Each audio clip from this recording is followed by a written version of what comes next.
Very pleased to welcome back to Harvard someone I've known for, I guess, around 30 years, close to 30 years. I think we first met in 1996 in the Hungarian National Archives, and then that same year in Russian archives, the former Communist Party archive covering the Stalin period. That research that László Borhi from Indiana University was doing at that time led to his first book on Hungary in the Cold War, and he has since written numerous other books, including most recently, and I've had him here to present those books, and I'm especially pleased to have him present this book that just came out in the last 5 or 6 months, Survival Under Dictatorships, Life and Death in Nazi and Communist Regimes. It's related to the work he has done before, but it's also somewhat different in that it has riveting descriptions of people he knew, especially from his own family. And it presents the context in which they made choices that sometimes went in contrasting ways, but also the difficulty of making such choices and the trauma that they can cause for the individuals. So I won't say more about it other than to say it covers both the Nazi occupation of Hungary and the invasion of Hungary that occurred, and then also during the Second World War, and then also the Stalinist period in Hungary under Mátyás Rákosi. So it deals with both and shows that under those tyrannical regimes, choices faced people and they had to decide how they came down. So please, László. Oh, I should add, László is a professor of Central Eurasian Studies at Indiana University. He is originally from Budapest. He, for many years, was a senior fellow at the Institute of History in the Hungarian Academy of Sciences and taught also at a couple of universities in Budapest. But he, for the last 10 to 15 years, I guess it is, has been at Indiana University. He still spends some time in Hungary, but has spent a great deal of time now in the United States. So please, László. Thank you so much, Mark, for having me. It's always an honor to have an opportunity to speak here at this fantastic institution. I just visited the art museum here, and I was stunned about the collection that they have. So that was an additional something that I took out of this visit. Mark mentioned that I've worked on Cold War and international politics so far. And that was about weak states in international politics and how they survive in very difficult historical conditions. I mean, states, and now it's transferred the state to the individual to see how individuals survived in terroristic spaces and what choices they could make, what choices were available to them. I thought that the book would be put together from myriads of fragments, just like a pointillistic painting. Small gives out a bigger picture. I did not want to lose sight of the top-down approach either, the big picture, but I focused on the bottom-up dynamic of these dictatorships. I focused on Hungary, and Hungary is good because it reflects universal issues in history, like a drop the ocean. And I selected a strange set of dates to start and end the book. Usually scholars go up to 1945. The regular cutoff dates in Hungarian history are 1918, 1920, and then 1945, then 1990, and I chose to break with that tradition and look at Hungary's period of great terror, starting with the German invasion in 1944 and the consequent deportation of Hungarian Jews to Auschwitz, Arrow Cross terror in Budapest, 1944-1945, and ending in 1953, covering Soviet invasion of the country and its consequences, the introduction of the Stalinist political system in the country, and ending in 1953 with the moderate liberalization following the death of Stalin and removal of Mátyás Rákos, at least partially, from power. I have two quotes I want to share at the beginning. There are several more in the book. One is an interesting one given by Péter Nagy, who was a prominent literary scholar in Hungary, in fact, the most prominent probably in the 1970s and 1980s. He came from an upper-class family, but he was a convinced Stalinist, at least in the 1950s. And when he was asked about his role in the execution of the son-in-law of the Hungarian president, Zoltán Tildy, he just said, "Shitty times, shitty people." But he did not elaborate on Sounds like the whether current US administration, but anyway, go ahead. I didn't want to go into that, but he did not elaborate which came first. And this is something I was interested in, and as Suetonius suggests in The Life of Caesars, it might be that individuals corrupt times rather than vice versa, and I would go with that definition. Terrible people make terrible times and not vice versa. The other comes from György Kurtág, the composer, who is turning 100, I think, this year. And in an interview to the magazine Guardian, newspaper Guardian, he says, going to Paris, where he was able to emigrate, was like liberation. We no longer had to muffle our voices. That was when I realized how scared we had been. And this is a period of time in which people's lives revolved around fear and surviving to the next day. And curiously, survival, and this is all over Europe, and particularly, as Timothy Snyder said, the bloodlands, the lands between Germany and Soviet Union or Russia, where literally people had the foremost idea was, how do I survive from Monday to Tuesday biologically? How do I survive economically? How do I feed my family? And how do I survive culturally? And this I displaced the traditional approach of, not losing completely sight of it, of course, the traditional approach of victim and perpetrator and bystander, which is a more legalistic approach. And I use survival as a kind of, and as I found during my research, it's often quite difficult to distinguish between perpetrator and victim, or perpetrator and somebody who helps others survive. Omar Bartov points out in his significant book that he looked at Buchach and the killings there, very hands-on killings, and he found that some people were commemorized in Yad Vashem as people who saved others. According to other sources, they were also murderers. And I found such an individual in Budapest in 1944, a so-called Tibor Tivadar or Oskar Brunner, who put a great deal of effort into the saving the lives of several dozens of Jewish women by letting them work in his factory, his tiny workshop, what's so tiny maybe. And then when they were all arrested and afterwards copiously tortured, beaten to pulp, he, for some reason, decided to join the Arrow Cross and became a perpetrator himself, allegedly to save his daughter who was half Jewish. So this is a very murky world, and I found that the bridge between perpetrator, victim, bystander, perpetrator, victim could be the notion of survival. A major issue, aside from trying to decide what makes times really bad, people or structures, I focused on ideology and wanted to elevate ideology to its rightful place as the source of regimes of hatred, Nazism and Stalinism of the 20th century, rather than displacing the role of ideas of ideological conviction with other stuff such as economy or modernization, all kinds of longue durée explanations of why Nazism and Stalinism happened. Ideology was a primary mover of the actions of the people I looked at.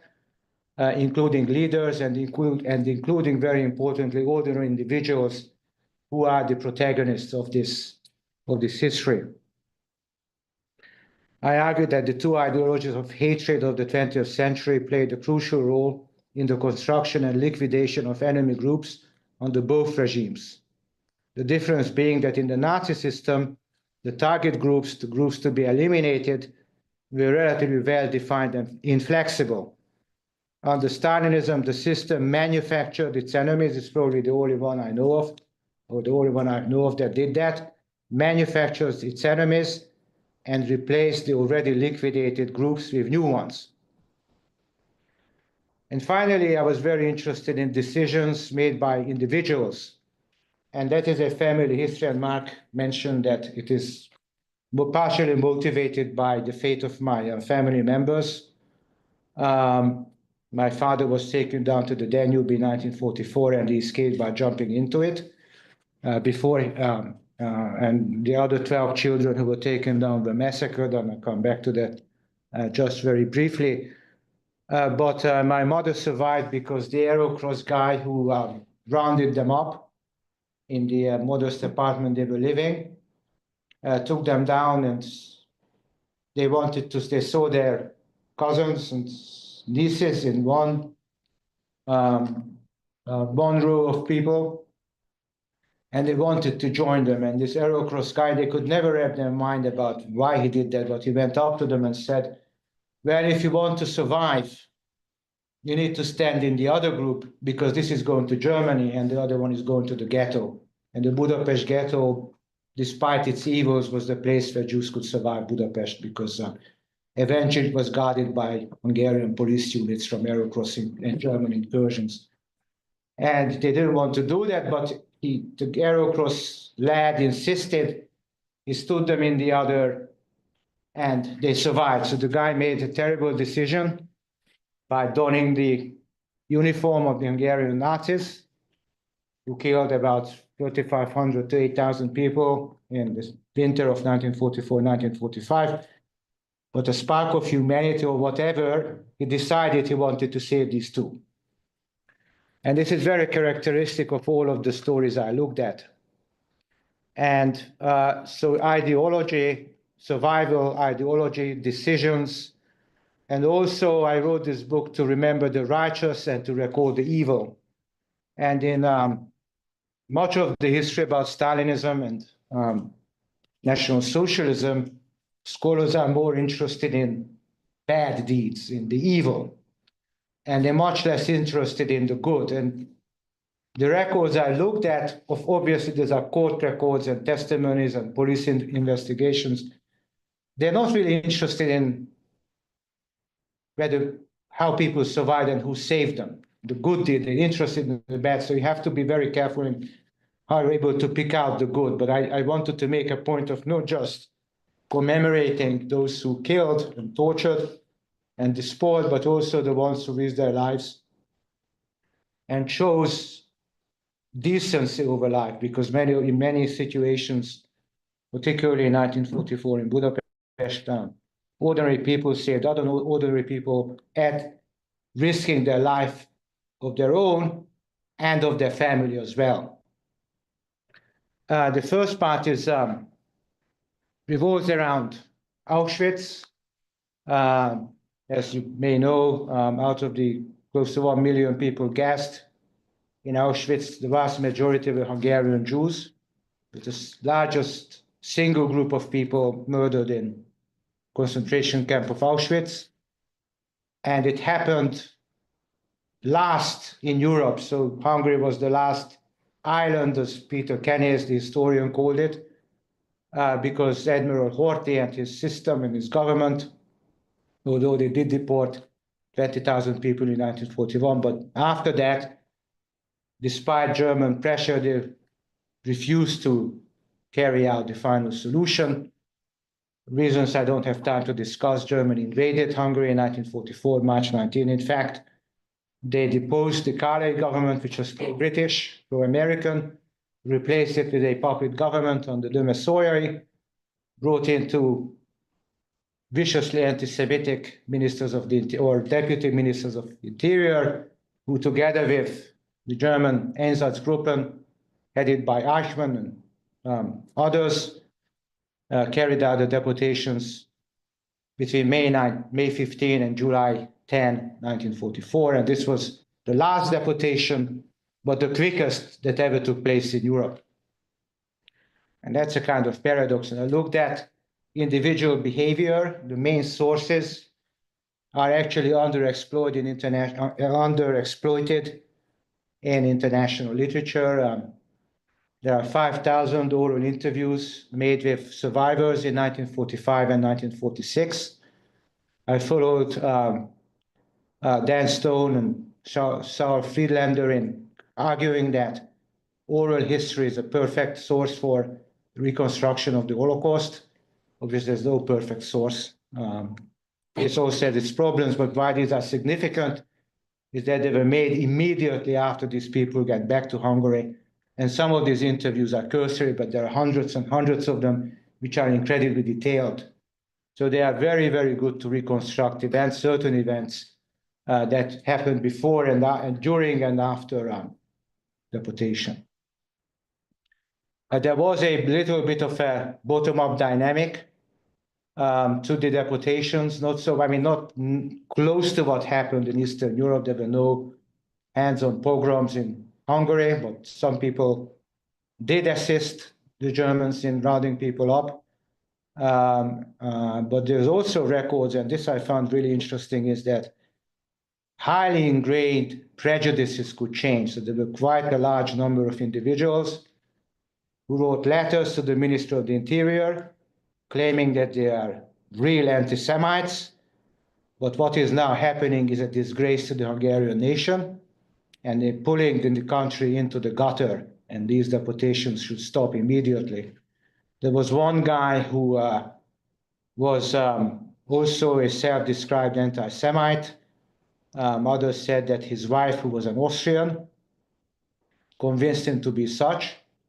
But once the Yellow Star, and before the German invasion, Hungarian Jews were not obliged to wear the Star of David.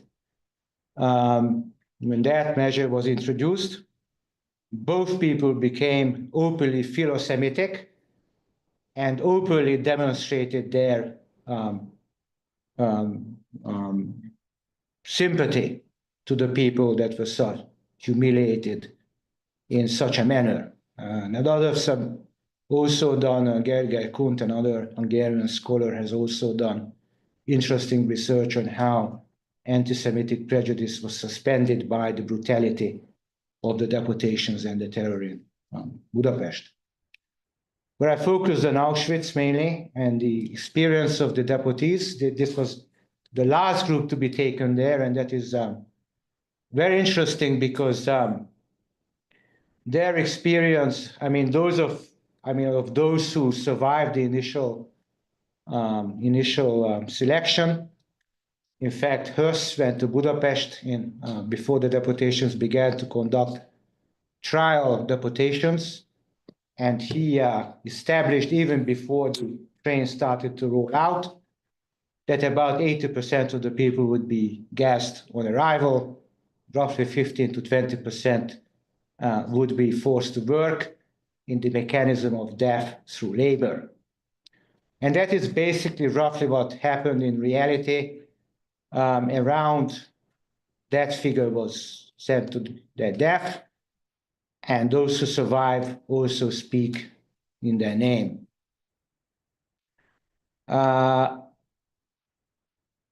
Focusing on the prisoner guards, the capos and officers and others who were employed by the Germans. And German courts often had some sympathy for these people because of their difficult predicament, which in his fantastic book on KL, Nicholas Waxman also highlights how difficult it was for them, because they, after all, were about self-preservation. But what I found, and that's why it's worth looking at so many recollections, is that there were guards who behaved decently, We even tried to help, and then some instances that I record in the book, for which they were never punished. They were never punished. And there were such atrocities committed by a large number of couples and even regular prisoners, mostly visited on Jews, that were not necessary by the rules of the camp. So those atrocities committed in large numbers were results of the sadistic proclivities and hatreds of those individuals rather than due to a kind of top-down dynamic. I distinguished and looked at how women remembered and men remembered, and it's often suggested that women survived the camps in larger numbers, which is usually attributed to the fact that they were overseen by female guards who allegedly behaved better than the men. This is not at all borne out by the testimony that I've looked at.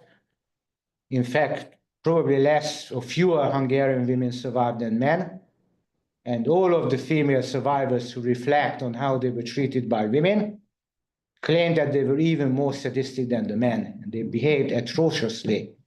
And not just the very well-known, there are some really well-known female overseers and guards who were executed or whatever, but these are usually we don't even know the names. It's only their actions, their acts, who are recorded and very, very vividly remembered by the women who survived the camps, and some of them even said that the men behaved worse than the SS men, I should say. Social structures, a lot has been written about this. I found that the camp world was not a separate universe outside somehow of time and space, just created by the Germans. Quite the opposite. There's a lot of connection with the external world. In fact, the prisoners brought with themselves the hatreds and prejudices from the outside world. So if somebody was anti-Semitic in the camp, it was not because of the dehumanizing conditions of the camp, and that, of course, as you know, is very well documented, but it's because they had been vicious anti-Semites and racists before they even went to the camp. There's no doubt about it. Again, lots and lots of evidence in the testimony to support that argument. I can very, very safely say that. The bottom of the social stratification were Hungarian Jews, and not just looking at the Jewish group as even if you look at just the Jewish group, the Hungarians were lower on the rank than Jews who had been in the camp for a longer time. For the simple reason is that the general sentiment was that you had not yet suffered.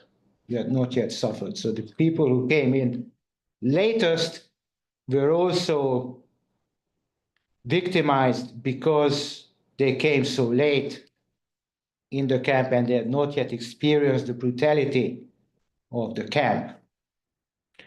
A very interesting and a great deal of testimony reflects on the relationship between the Roma prisoners of the camp and the Jewish prisoners of the camp. There are instances where Roma prisoners try to help their fellow Jewish inmates by helping them get food, but the majority, though, of the testimony claims that the Roma were equally cruel to the Jews as anybody else. And in fact, they oftentimes stole the food from the Jewish prisoners. And that brings me to the next point. Were there any rules even in the camp? And Nicholas Waxman, whose work I've used a lot, seems, if I remember correctly, seems to argue that there were certain rules in the camp world that people stuck to, and that was, for instance, we never take the livelihood of another prisoner, such as the daily bread, because that that would have been considered, even in camp circumstances, as improper. Now, we have to take into account that by the time these testimonies were made, even non-death camps degenerated into death camps. So camps that had been hitherto just set up for the institution of working rather than mass killing of the inmates, by that time, conditions were so bad that hundreds and hundreds of people died of infection, disease, malnutrition a day. This is very, very well documented. So this is one of the reasons why the rule not to take other people's food may have been suspended, and they did. And in fact, there are quite a number of survivors, including women, or mainly women, who claim that we became like animals. All that mattered was survival, nothing else. There's no other consideration. How did we survive another day? And some resorted to cannibalism. In fact, that was quite widespread. But stealing other people's food was no longer a taboo in the camp by the time these people were there. And finally, not yet finally, so in fact, I remember someone, not quite sure which scholar it was, but said that 1945 was for the Germans like waking up from a nightmare. That was not the case. There was no waking up. And there's copious testimony about the death marches that Himmler ordered. So prisoners who could still walk or were not entirely Mussel manner were evacuated from the camps at Himmler's orders, as you know. And quite a few of them tried to escape. And what was very interesting is to find maybe those guarded by the SS were much worse off than people guarded by the Wehrmacht. So this is one of my arguments in claiming that good decisions could be made even in the worst conditions. There are many testimonies claiming that elderly Wehrmacht guards were incredibly human. In fact, there was even a commander who was called Daddy by the prisoners because he made sure that his charges would survive. And there were civilians who tried to help those who escaped the death marches. But quite interestingly, and this was stunning, there were people who captured the escapees and returned them to the guards while their town was already liberated. And this is a kind of behavior that attests to the fact that the hatred towards the inmates that were ingrained in the Nazi system did not die from one moment to the other at all. And this is not just a couple, but a relatively large number of people say that civilians, some of them, of course, were kind, but many of them, did they behave orders? The argument has been made that some of the prisoners attacked civilians and they were just afraid for their lives, but you're talking about people who lost at least 50% of their body weight. They have survived months of psychological and physical torture. In my scenario, and this is just common sense, this is very, very difficult to conceive that these people meant a clear and present danger to the safety of the local civilian population. So this is purely about racial hatred and nothing else. But I don't want to jump into the conclusion that it was just the law of the jungle. I think it was much more than that. There were instances of help where people were at the expense of their own livelihood and their own chance of survival, did help others, particularly children, survive. So this is a mixture, but if I want to say, I want to establish a balance between individual and collaborative survival, I would say that this was more individual than collaborative, but not losing sight of the fact that to some extent it was collaborative. The next part is a very little known chapter of the Holocaust. The final chapter, I would say, the Arrow Cross reign of terror in Budapest. I mean, there is scholarship. I mean, people have begun to look at it, but there's some scholarship like Andrea Peters out in English, some in Hungarian, but still not enough, or not maybe profound enough in comparison to its historical significance and how interesting it is.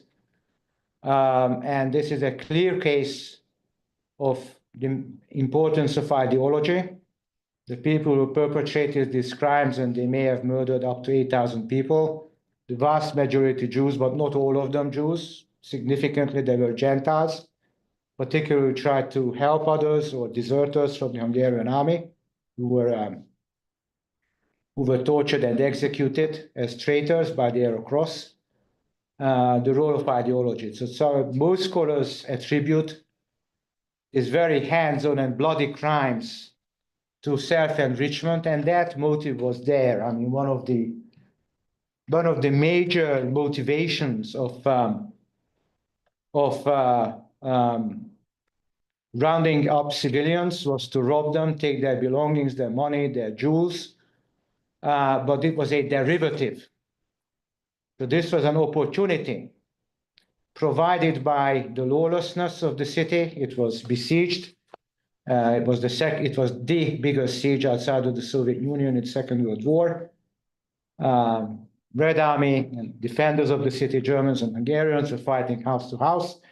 Literally, law and order collapsed. Even policemen were tortured by Arrow Cross if they refused to hand over Jews to them. So it's a very interesting case to look at what happens in such conditions to civilization. Was it a complete collapse? And partially it was, because these guys who were never given the order from above to kill, in fact, the top leadership of the Arrow Cross very rapidly left the city before it was encircled by the Soviets, even made half-hearted efforts to rein in the random killings with no effect whatsoever. Now, Hungary was quote-unquote lucky because aside from the People's Tribunal trials in the immediate aftermath of the war, where and some of these trials were literally unfair, but there were two major trials in the mid-1960s and early 1970s for two groups of Arrow Cross men who were either not apprehended after the war or were acquitted for war crimes. And there the police investigation was incredibly thorough.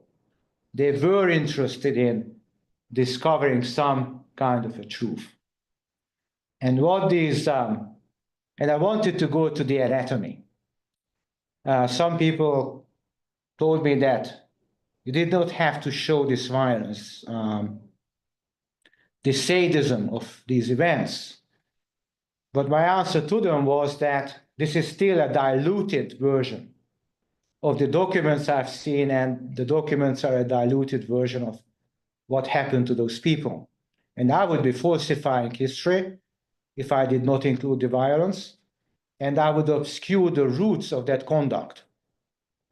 And the roots of that conduct was not robbery, not the economy. It was a very Nazi type of killing, where aggression was dressed up in the garb of self-defense. That is to say, in order to protect the Hungarian race and its purity, I must destroy the enemy, who are the Jews. So it's the kind of them or us that we see so many times in letters written by perpetrators of mass killings on the Eastern Front, claiming that if we had died, it was terrible to kill those babies, but if we didn't kill them, then they would come and get us. And one of these Austrian guys said, I can hardly wait to get to Vienna to kill our own kikes. And one of these people who was executed in 1965 or 66, I'm not sure, the Zuglo group, even under the gallows, he said, I wish I had killed more. I wish I had killed more. It was very, very interesting. And also I looked at chances of survival once somebody was captured, and very large numbers of Gentiles were taken in either to rob them or because they were hiding Jews, or policemen, as I said, or, and there was a social route, a class hatred route of all this, members of the former elites. So that is very interesting because that is a bridge between 44 and what happened after. So there was ingrained social hatred for the upper classes. But the group of people who had the smallest chance of getting released were the Jews. Others were copiously tortured. I mean, I don't want to repeat in what manner because it's in the book. If they could give them enough money, if they could prove they were Gentiles, or if they were willing to go out to the front and fight the Soviets, they could be released. That was not the case for Jews. So in one instance, the Arrow Cross attacked the hospital and murdered the inmates, even the bedridden ones. And there was one Jewish woman who survived and said, because I told the commander of the Arrow Cross unit that I was a Gentile. He looked at me and let me go. Looking means trying to ascertain by the looks whether somebody was a Gentile or a Jew. I mean, looking at profiles. That was the case when they attacked a nunnery in Budapest. I'm not quite sure whether that's the right word to use. Where nuns were hiding about 100 Jewish people, many of them children. They were raided and took large number of children with them, girls, little girls mainly. And the way they could ascertain who was Jewish is because they looked at their profile. And Jewish girls who did not look Jewish were let go. So there's the racial basis of it. I mentioned my father, he was being hidden by the Salesian monks. It was a terrible situation because the monks were on one side of the street, the other side of the street was the Arrow Cross house. So 20 yards from the house where dozens of people were being hidden, including children. On the other side of the road, there was the Arrow Cross house.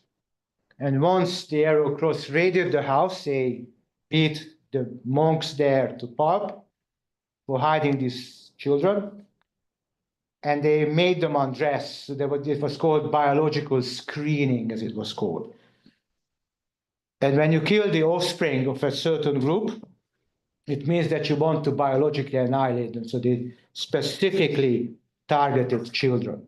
So this is not about longue durée, it's not about modernization, it's not about economy, it's about the ideologies of hatred. The good part, though, and this is, as I said, scholars don't really look at this, they're not interested in the good, that hundreds of unknown, I mean, we know about Wallenberg and Angelo Rotta and others who helped, Berlasca. We know very little about ordinary people. They focus on a very large number of denunciations. It helped the Arrow Cross a great deal in identifying people who were hiding either because they were priests or Catholic priests or Jews or deserters. But there were also hundreds of ordinary people who were hiding either Jewish relatives or unknown Jewish people. And if you know Budapest architecture, in the poorer districts, you would have go into the house, there's a court, and there are these open corridors. There's a house manager. So anybody who enters the house manager would know.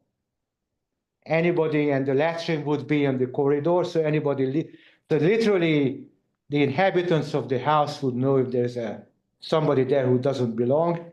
And there's a tiny apartments, kitchen and the room, as they used to say. So you go into the kitchen. I lived in one of those. You go into the kitchen, and there's a living room. And they found a place for these people to hide. And if they were caught, oftentimes they were killed. And there was one house manager, and this is where heroism needs to be defined or redefined. Some of these people did disobey orders by the Arrow Cross. So there was a tram driver who was ordered by an armed Arrow Cross commander to murder the Jewish children that were driven onto the tracks, and the tram driver refused to do that. And he knew that he would be shot for that. There was a house manager, a 70-year-old gentleman. The Arrow Cross came in and told him, "Show us where the Jews are." He refused. He allowed himself to be beaten to death, but would not disclose where his charges were. And there were many of these, a large number of them, because by then it was well understood what the fate would be. Now, why didn't these people escape? I mean, this question has been asked about, or tried to flee about Auschwitz, and should be asked about Budapest. And the terrible answer is that they acted like lemmings, you know, that famous line by Bruno Bettelheim, which I think is a terrible, not just intellectually impoverished, but immoral and a disrespect to the memory of the victims. If anybody says that, cannot place themselves into that position. And not just because before deportations there was a veritable conspiracy to convince people, and I can prove it, they believed that they would be taken to work in Germany or Hungary, until even, some of them even in the wagons. In Budapest, they were beaten up, tortured, undressed, but then told that now you're going to the ghetto. Hands were tied together, and there was an armed guard for at least, one armed guard for at least 3 people. And it was Budapest cold, minus 20 degrees, no shoes, just undergarments. And they only discovered that they were going to be murdered when they reached an execution site. It wasn't just the Danube, there were other sites as well, which are lesser known. They were convinced, and you cannot imagine, what's his name? I think Jan Grossman makes that point maybe, that it's impossible to imagine that you're going to be murdered like that as an innocent individual. I mean, no, from a retrospect, but when they were marched down to the river or on the other side, they could not have known. There were still people who tried to escape, and when they succeeded, saving them, though, was also a collaborative effort. So sometimes one individual to be saved required the assistance, or at least the benevolent negligence, at least 3 or 4 or 5 or even more people.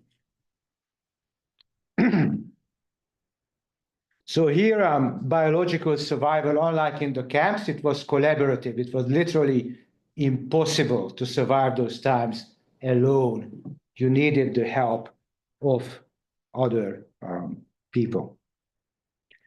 What are the bridges to Stalinism? And this is the last section of the book. In 1944-45, well over 10% of the Hungarian population was deported. 1944 to Auschwitz, smaller number to other camps. Starting end of 1944 through 1945 to camps in the Soviet Union. The Hungarian Institute of National Remembrance have just received the full documentation of 600,000 Hungarian so-called POWs who were taken to the Soviet Union. Of course, we know that a large number of them were simple civilians who were randomly rounded up to fulfill Stalin's quota of forced labor, many of them young children, even girls, 14, 15, 16 years of age. Many of them, we know from that documentation, were people who helped save Jews. There's a large number of letters written by Jewish Holocaust survivors on behalf of Gentiles, claiming that please ask the Soviet communists to release this and that person because that person helped save us Jews from getting deported, something like that. That is to say, the estimate of death in Soviet camps ranges from 80,000, which is obviously a very low number, to up to 200,000 people who never came back. So if you add that up, the country was less than 9 million at the time. This is a very high percentage of the Hungarian population that perished due to the fact that they were deported by either totalitarian dictatorships. Many of them ethnic Germans, so there's a lot of research on that. Many of the deportees in 45 were rounded up because they were believed to be by the Soviets to have been ethnically German. But there were also other bridges. That is, experience from the previous regime about how to thrive or survive, not just survive, but to thrive. And a very nice example, a couple of sisters who were fighting over their paternal heritage. They could not agree on the country house that the father left behind. So one sister denounced the other to the German army and demanded, and that sister was married to a Jewish person, that they should all be deported. Fortunately, the German officer was kind and let them go. Now, in revenge, after 1945, the sister who had been denounced the other sister to the Hungarian state security authorities for being a war criminal. And the case dragged on until 1949.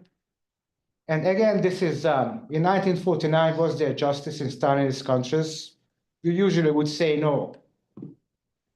But again, it's up to the individual. So this particular guy was interested in justice.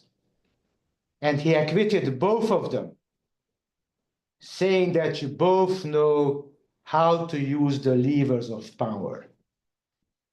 So in one totalitarian dictatorship, you learn to swim in a lake, and which can be used to swim in the lake of another dictatorship, and use those methods of dealing with the authorities, the repressive authorities, for all kinds of, for survival in a very broad sense of the word.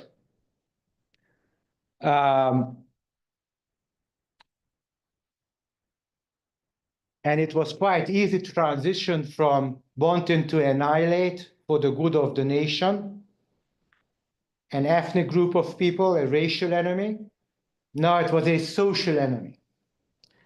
And it's very interesting to see that quite a few of the Arrow Cross killers, well, not just killers, but those who didn't do anything, but were just members of the Arrow Cross, made a beautiful transition to membership in the Hungarian Communist Party. And it's not a coincidence that Soviets and local communist parties actually encouraged the recruitment of so-called rank and file Nazis into the ranks of the Communist Party.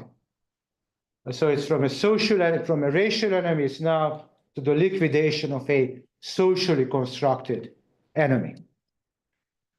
But my finding is not really that this is for aesthetic purposes, the creation, as one scholar argued, aesthetic purposes, the creation of a perfect society.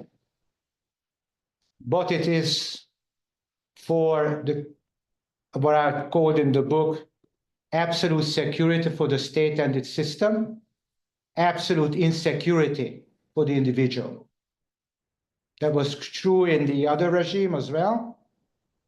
The Stalinist regime, Stalinist state demanded absolute security, and as they put it numerous times, the function of the law was to protect the system of government and its ideology. Again, individual decisions. Stalinism in Hungary was so bad that even the Soviet ambassador complained about it. In other countries, I could safely say it was less terrible, but not as bad. And that can be attributed to the personal traits of the party leaders, Gerő, Rákosi, and the head of the State Security Agency, who sometimes participated in torturing prisoners himself. So the system could have been more lenient, less repressive, had the individuals who ran it been less bad. Now, the consensual model, which is becoming very popular, that is ordinary people help run the system, the top-down model, the totalitarian doesn't work, required the knowing and sometimes even willing participation of large numbers of people. My purpose was to show individual agency. But I think that the consensual model, for numerous reasons, underplays the repressive nature of the political system and the omnipresence of informants just by looking at a certain group of sources. Richard Evans, also a scholar, has, I think, written brilliantly about this regarding Nazi Germany. And I fully concur that transfer it to the Stalinist system, looked at Hungary, one of the worst. The simple number of people who served the state security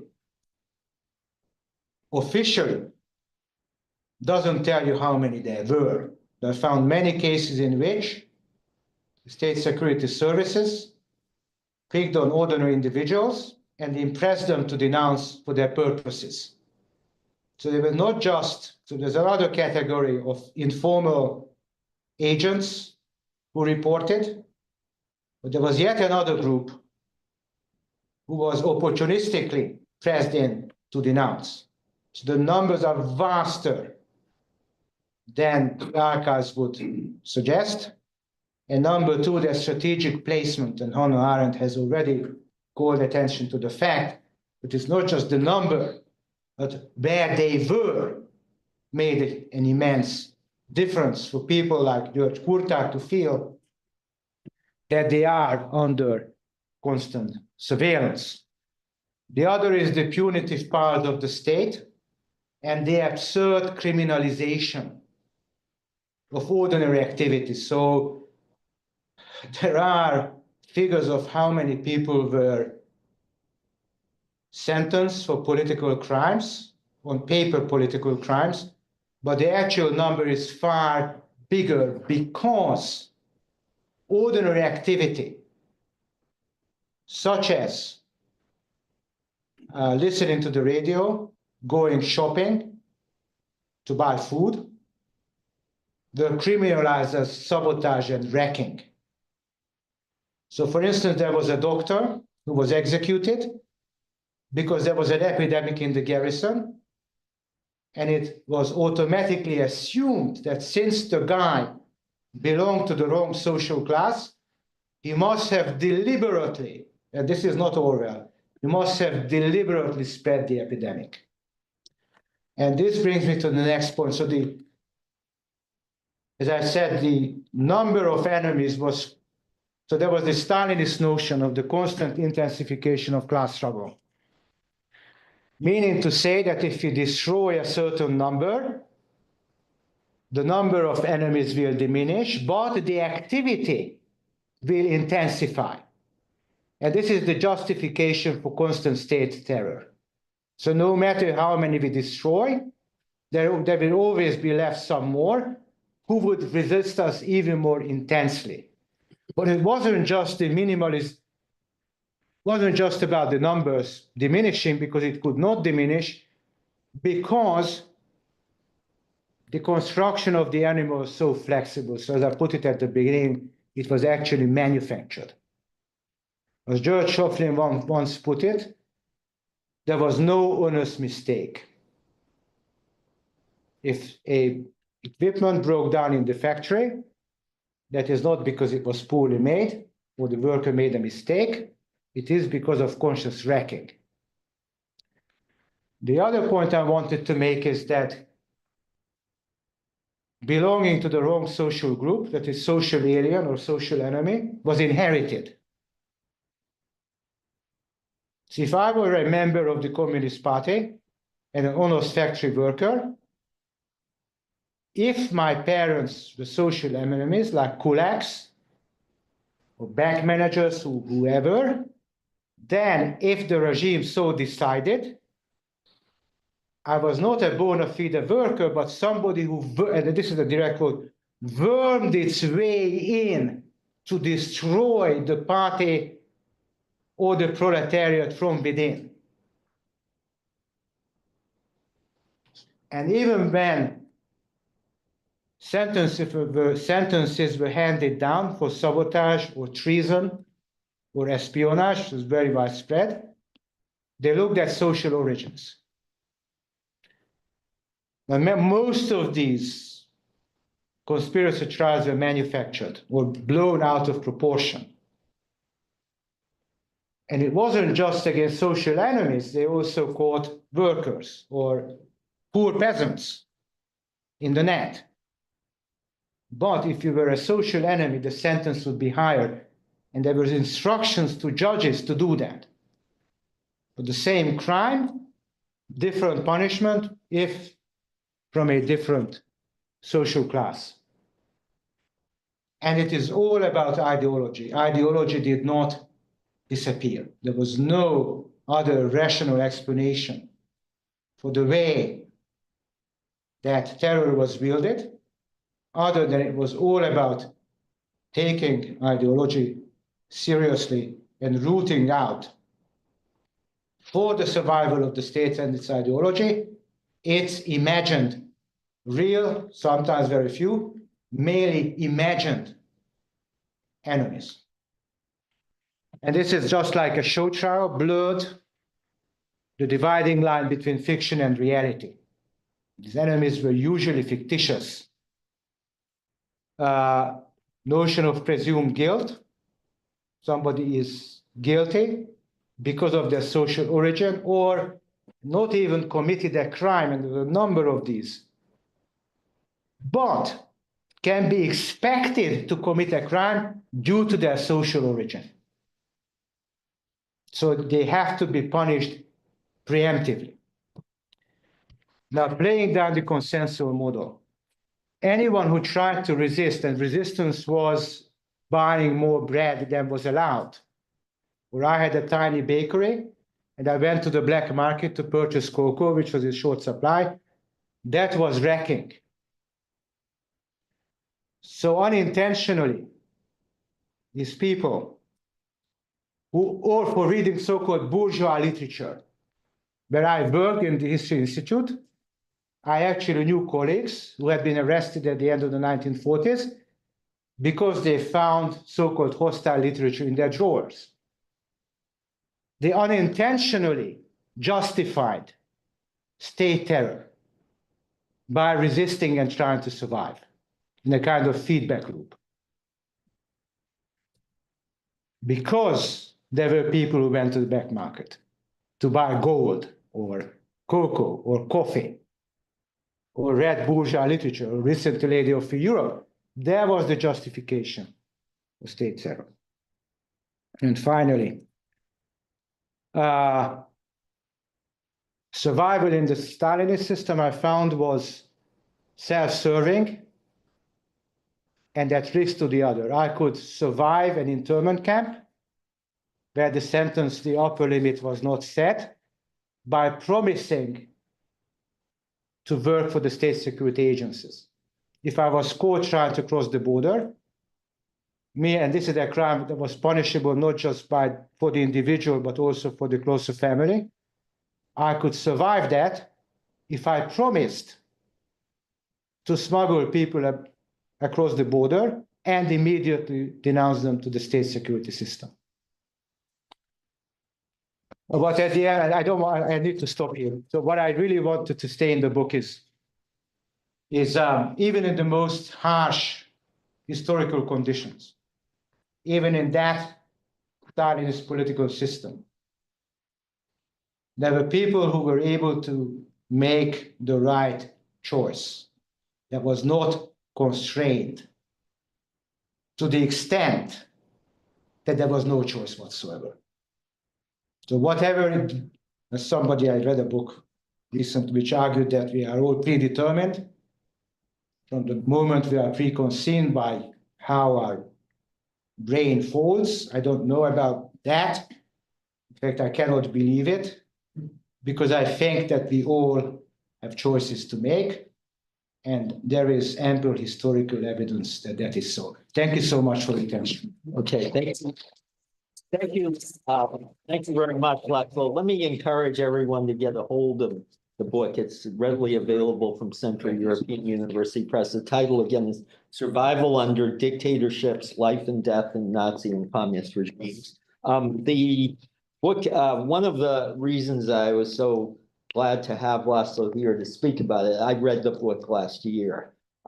It got me to thinking about my own family, who were Latvian Jews. Many of them died not in Nazi death camps, although some did, but the bulk of them died in the Soviet Gulag. They were deported in June 1941. On the 13th and 14th of June 1941, there was a mass deportation carried out by the Soviet regime in all three of the Baltic states. And there were, I think, 27 of my father's relatives who were deported. And of those, only 3 made it back alive to Riga. And it was about 15 years later, 15 or 16 years, 16 years later. And so even though there were some who had been still in Riga and who were murdered in Nazi death camps, the prospect of survival was not really much better being in the Soviet Gulag. They died generally of malnutrition or disease, and that is recounted very well in a book that Golfo Alexopoulos published, I think 6 or 7 years ago, on disease and inhumanity in the Gulag. But there was one, however, who was murdered on the day of the deportations, who was Alea claiming his first cousin, and she, NKVD officer tried to rape. She was about 18 years old, I think, and NKVD officer tried to rape her. And when she resisted him, he didn't want to shoot her because it would waste bullets. So he took his gun and beat her to death. Now, in the account that I found in the Riga archives of this, was actually a fellow NKVD officer who described why he didn't intervene, which I found interesting because it did suggest that he felt he had choices to make, and he made the choice not to intervene to try to prevent her from being beaten to death. He wasn't justifying the beating. He instead was simply recounting why he had not actually made the choice to intervene. And so it got me to thinking about other choices here, László. Toward the end, you said that the person made, the very end of your talk today, you said the person made the right choice. I'm wondering how often do you think that people felt there was a choice to be made that was right or wrong? Instead, if you're thinking of survival, it's often, agency seems to me to be left aside in that. If your only goal is survival, your choices are almost made for you. You will do anything to survive, regardless of whether it's right or wrong. So that's why I had some discomfort with the notion of survival, even though I think it's a great book.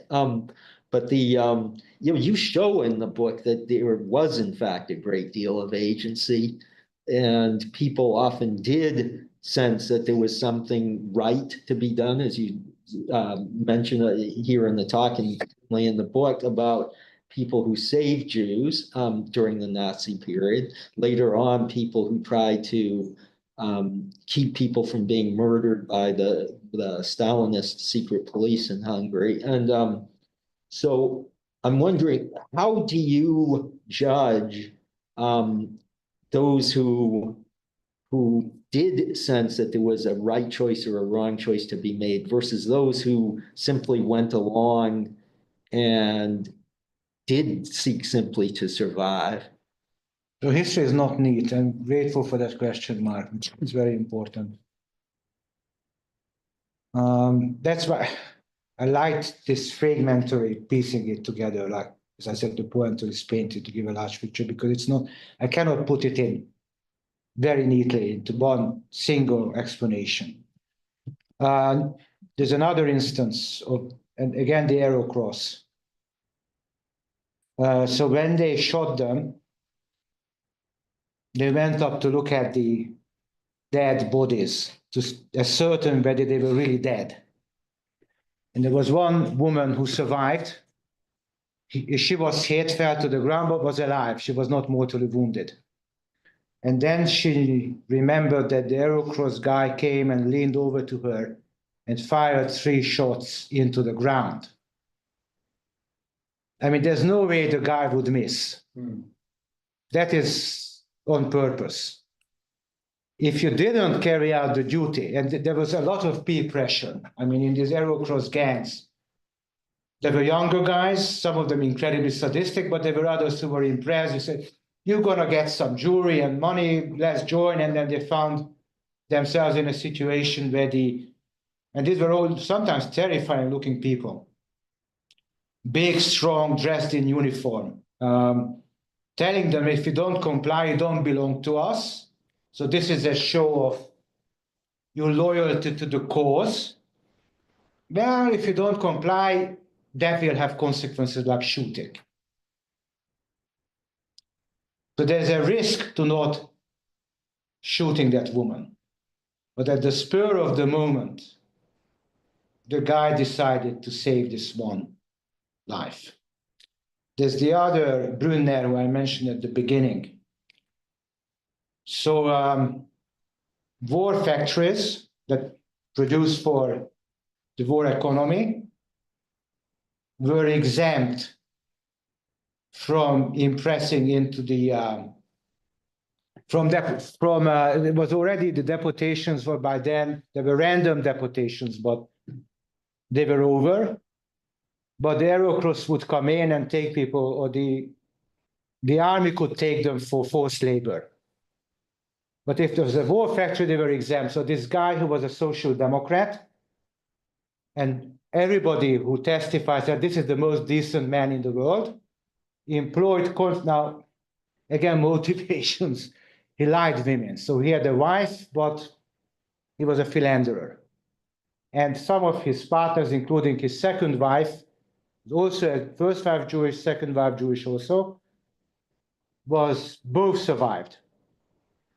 And he employed a few dozen women to work, and they were exempt, but somebody denounced them, of course. This is what happened. Somebody denounced them, probably a woman who was jealous that he didn't get Mr. Brunner's favors. She didn't get his favors. Nevertheless, they were taken, they rounded up, the women were rounded up. Brunner was rounded up, taken down, and according to most of the testimony, horribly beaten, beyond recognition. And he had a daughter with his Jewish wife. And the arrow cross told him, we'll leave her alone if you take part in escorting people to the Danube. Now here is where testimony differs. I just couldn't figure out. He was sentenced to a long prison sentence in 1971. He definitely participated in beating people up. He definitely participated in escorting people to be executed. Why did he make that decision? Whether he actually killed, his brother definitely killed people, more vicious. Did he do that?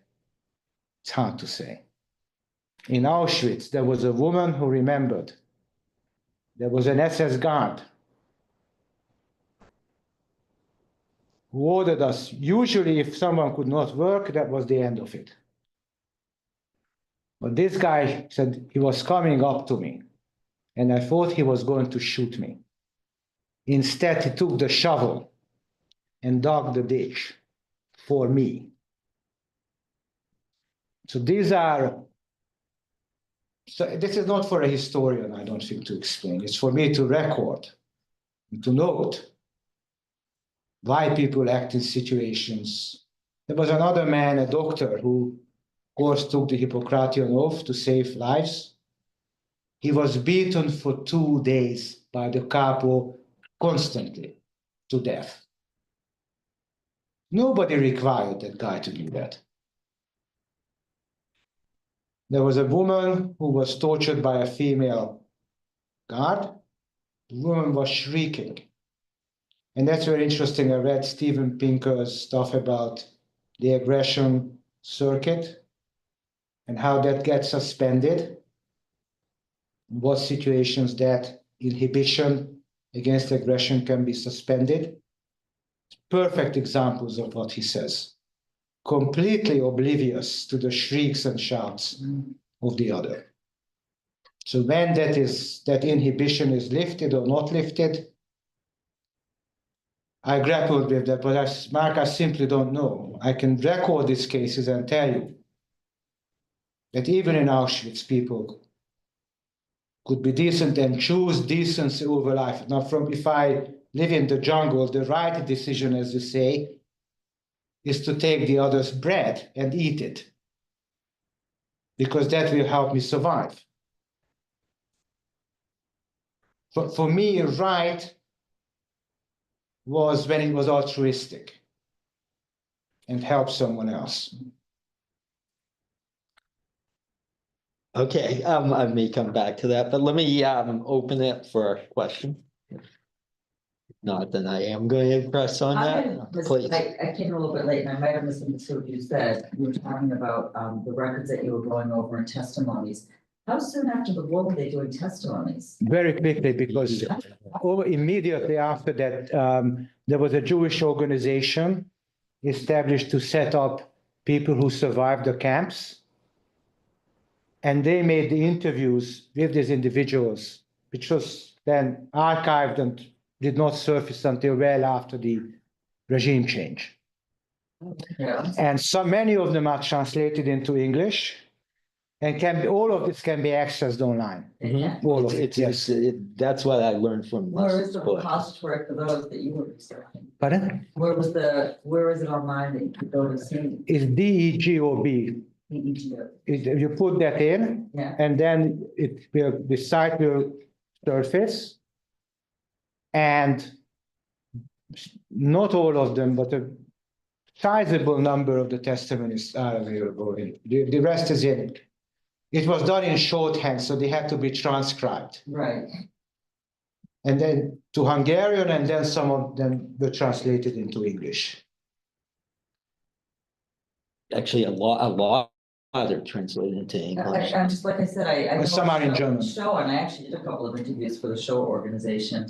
And I always think of it as being like, the last 20, 30 years, and everybody's sort of gotten onto World War II. I just didn't think, I thought with the chaos following World War II, I'm just surprised that it happened so quickly. And the other thing is that they usually say that trauma cannot be related. It's not true.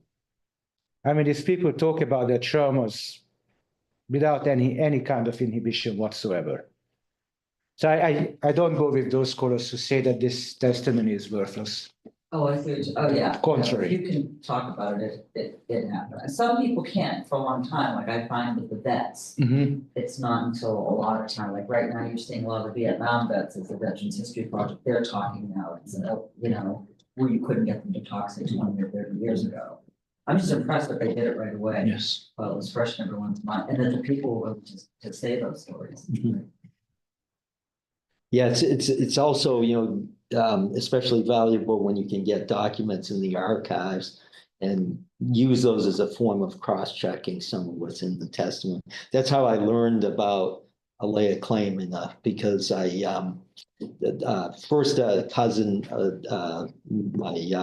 another survived, her sister survived in the Gulag and came out 16 years later, and she recounted to me many years later, I think it was in 1998 or 1999, what had happened to her sister. It was a terrible moment for me because she was crying, and I knew nothing about this because it was something where I knew that, so many had died, but I didn't know what had happened to her sister. And so she recounted it to me, and then I was able to find documents in the archives that bore out exactly what she had said.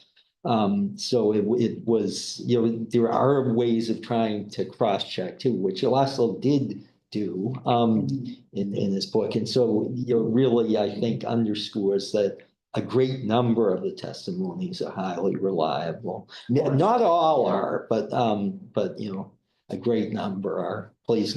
Yes, I heard you several times using the idea, the concept of the class, the social enemy.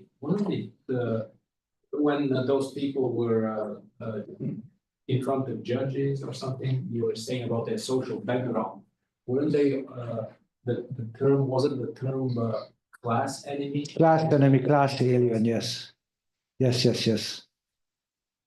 Is within the Marxist. Right. And sometimes enemy of the people. Enemy of the people. Yes. Class alien was used a lot. So if I could ask a question. Please. I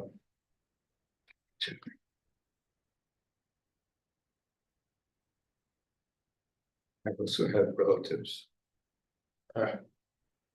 who didn't survive.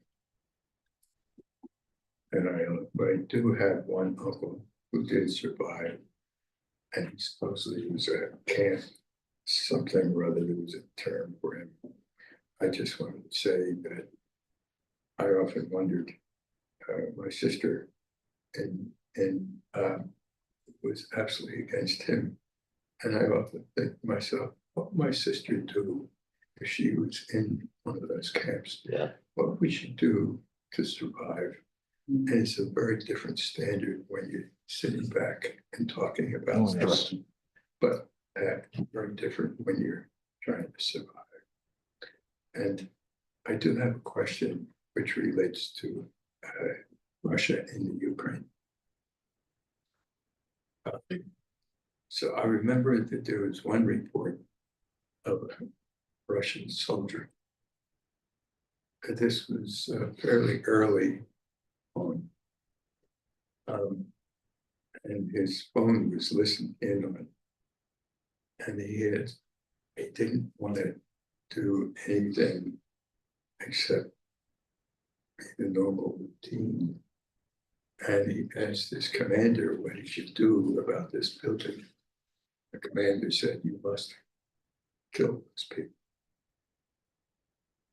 So I think it's an example of Russian people living today who have had to make the same decision.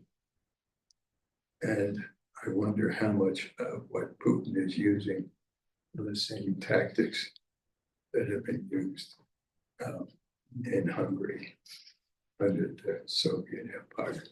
I don't know if you gave that any thought or see any connections there. Well, there are certainly connections.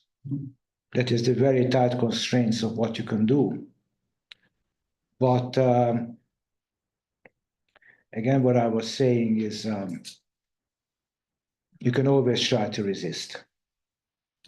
István Deák has a book, not Europe on Trial, but the previous one, a collection of essays of Europe under Hitler or something like that, in which he argues that the German military code actually allowed inhuman commands to be disobeyed. Not a single person tried. But in the instances that I've looked at, there were individuals who said no.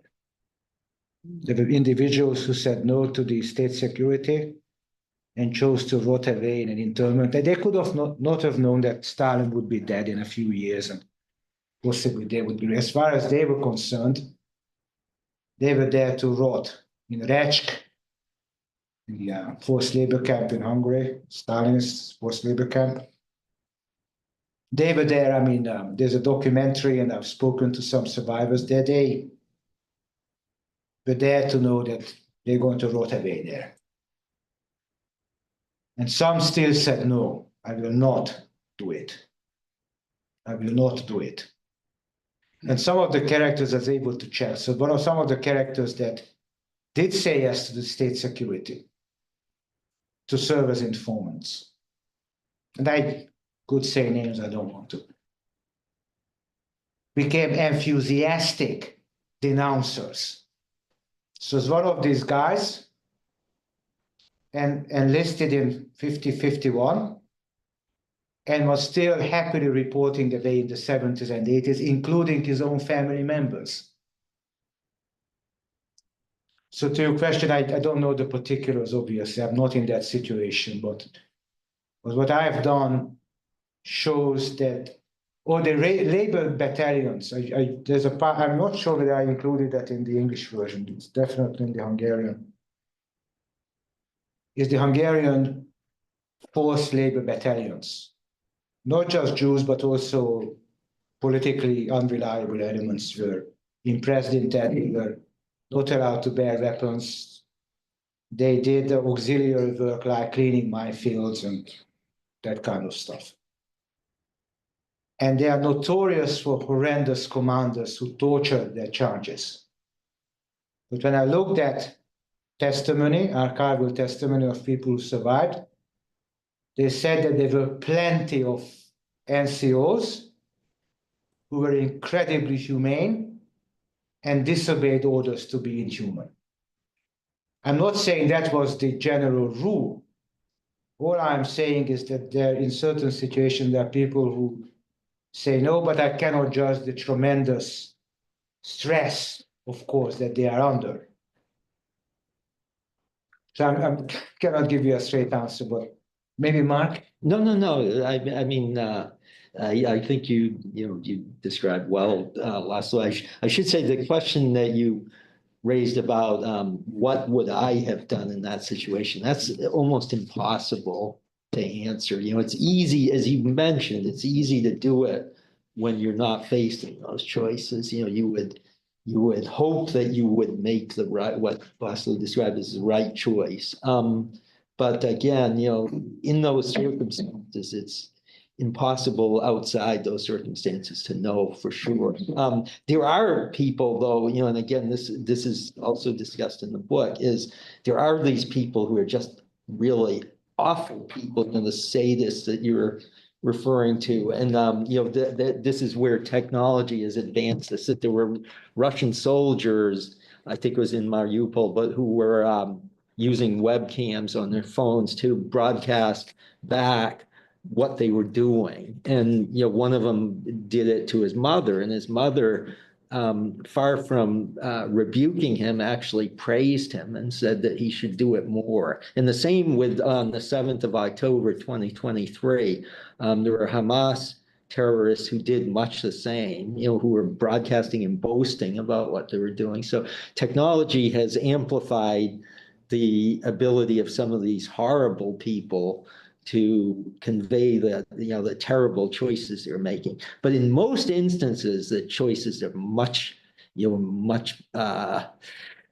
thornier to judge. And that's where I think László's book is especially powerful. Tom? Yeah, thanks. First, very briefly, I remember that incident that you mentioned about from Mariupol, of a Russian mother who got this communication from her son, and her response was, "You're a Russian, you're entitled to kill Ukrainians and rape their women." Oh my God. And unfathomable to me. But I raised my hand for a somewhat different issue, which is relates to what you said about the time lapse of delay between going to war, participating in atrocities or witnessing them. And then it's a long time before people start talking or writing about it. But it definitely conforms to a pattern. And this isn't my insight, it's found in a book that happens to be around the corner from here in that little library there, an oral history by Studs Terkel, oral history of World War II, called The Good War. But good war is in quotation marks because it's ironic.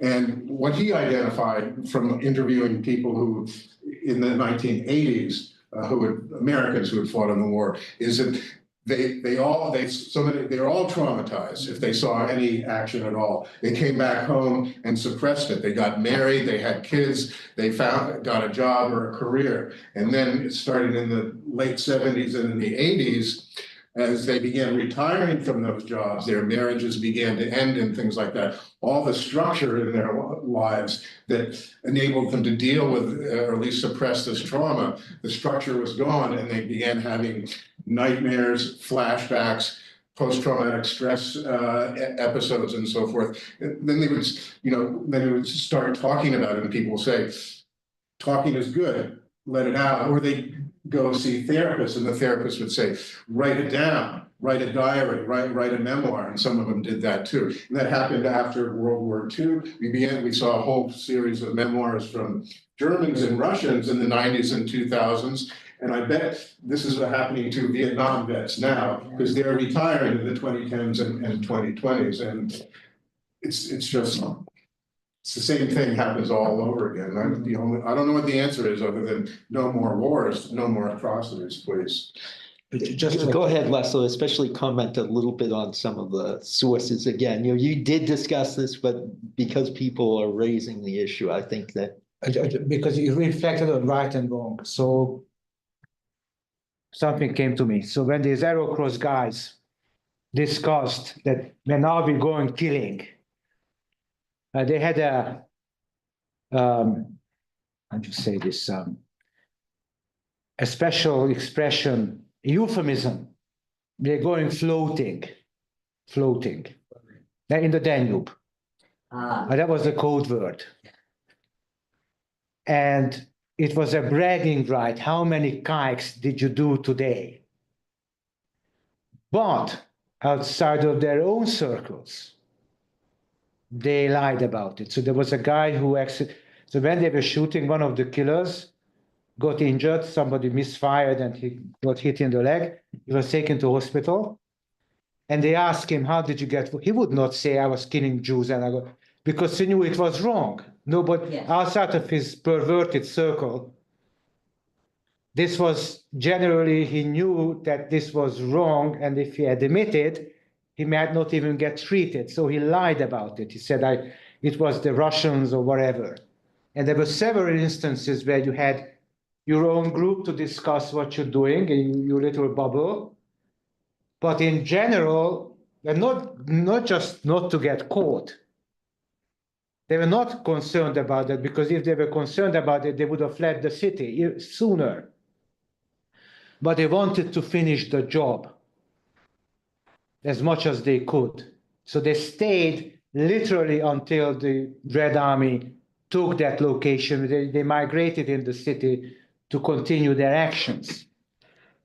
So it was because they knew that what they were doing was actually wrong. So they had that sense. It wasn't that they had no idea this was bad. Yeah, so they can't claim like psychological, what is it called, the rule of the mob, when everybody does it, if you're. And then later, it's interesting because in communist courts, they, if you said that you did it out of ideological conviction, that was almost fine. But I mean, if you're a convinced ideologue, you could even be retrained to be a convinced communist. Just yeah. a couple of words. Yeah, of course, because we're getting near, so please go ahead. But quickly. Absolutely.